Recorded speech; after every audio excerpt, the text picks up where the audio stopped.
Guys, nandito po tayo ngayon. Kausapin po natin si Tatay Nisyoto. Kasi marami po nag-chat po sa atin tungkol po sa darkness. No? Hindi po sila naniniwala na walang kaalaman po yung mga duwende. Kaya guys, kung ano man po ang ipinapaabot, respetuhin po natin yan ha.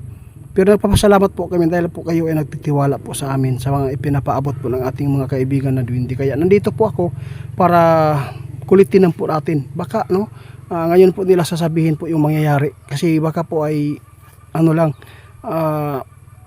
ayaw po nila na sabihin ng totoo. Baka magpanik yung mga tao. Kaya subukan natin. Tay, nandito po ako tay kasi hindi po naniwala yung mga tao na wala kayong kaalaman sa darkness. Kapag ipinapaabot po daw ninyo, ibig sabihin niya alam po niyo kung kailan mangyayari. Kasi ang dami nagsasabi, baka ayaw po daw ninyo na mapanik yung mga tao. Kasi handa daw po daw sila na maniwala at maghintay kung kailan. Kasi wala po daw sila magagawa kung tugutan ni sa taas sa Ginoo tay.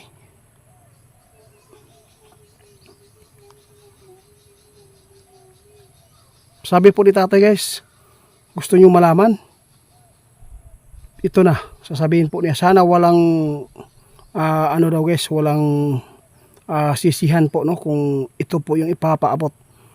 Tay, ano po talaga yung nakikita po niyo yung totoo? Gusto kong malaman at ipaabot po natin.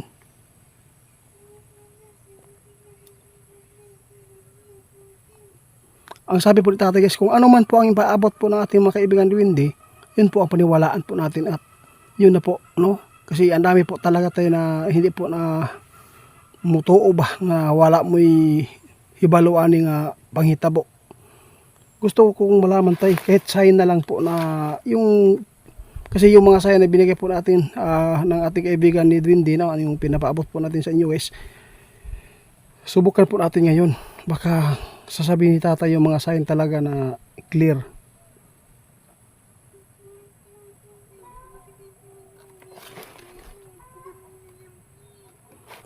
Guys, ang ingon ni tatay, sasabihin na po niya yung totoo.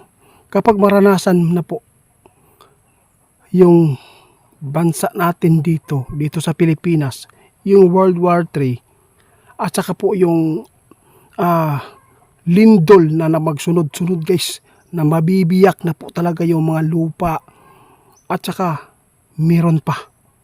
Yun ang mga sign guys ha. Tandaan po natin yan. Ano po yun tay? Ha? Totoo yan tay? Patay na. Guys, sabi po tatay guys ha, ito ang number 1. Kapag lumalabas na po yung siksik, yung mga anti-Kristo guys, dito sa Pilipinas, kung yun na po ang maghahari guys, yun na, kakainin na talaga. Yung araw ay magiging gabi na dahil na po sa mga tao na pilit ipamukha na sila po ang totoong Diyos. Patay na. Meron patay?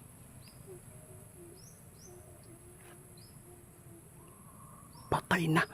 Guys, tandaan po nyo yung mga binigay po ni Tatay na sign na kapag yan po ang maranasan po natin, yung lindol at saka yung World War III dito sa Pilipinas at saka yung Antikristo, mga siksik guys.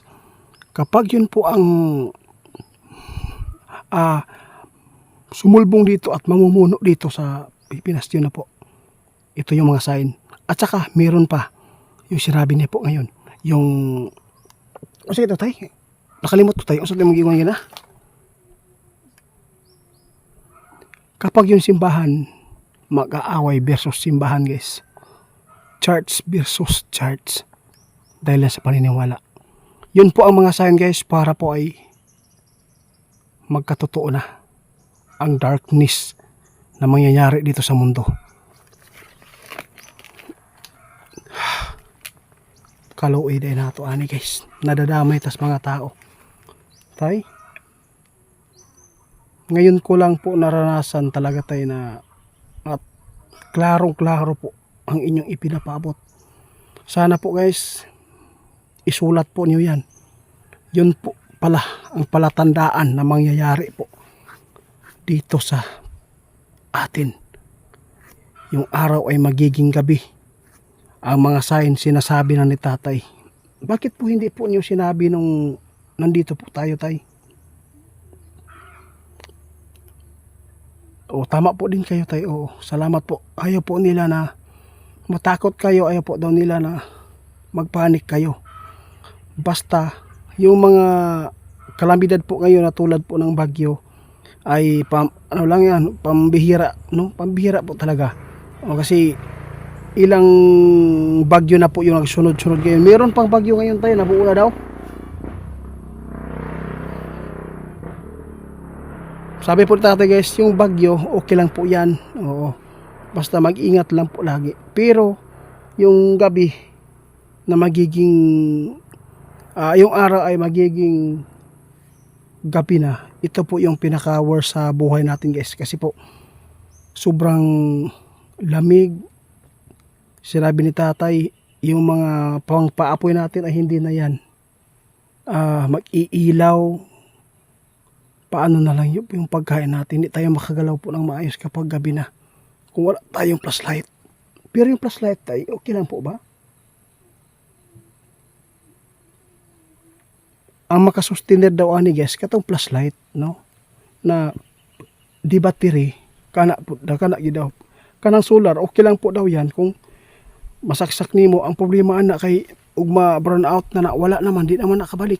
Kaya nagpapasalamat po tayo, guys, sa mga kaibigan po nating 20 dahil po si tatay ay sinabi na po niya, no? Mga palatandaan na hindi po natin nararanasan noon at saka ngayon hindi pa. Pero ito kapag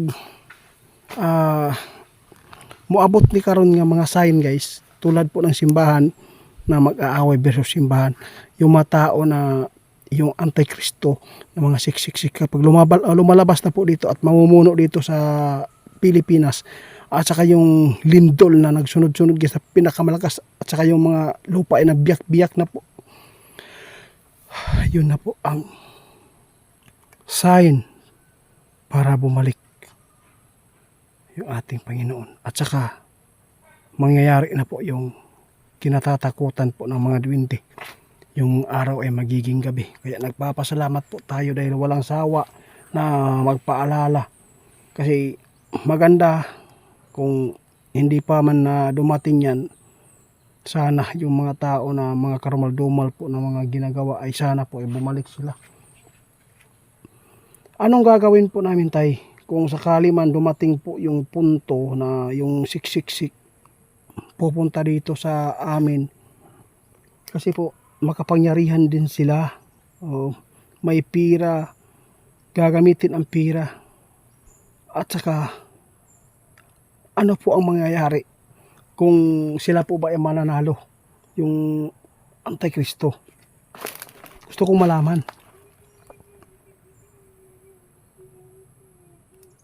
Guys, ipapaabot na ni tatay ngayon, no? Sabi po ni tatay, ipapaabot ko kung ano ang mangyayari sa Antikristo, no? Kung hindi ka umanib sa kanilang simbahan, wala ka nang malalapitan at wala ka nang mabibilhan. Kapag ang gobyerno ay ituloy natin isa, parang nanikip yung dibdib ko dito sa pinapabot ni tatay, tungkol po ito sa siksik, guys, kung paano nila tayo malinlang.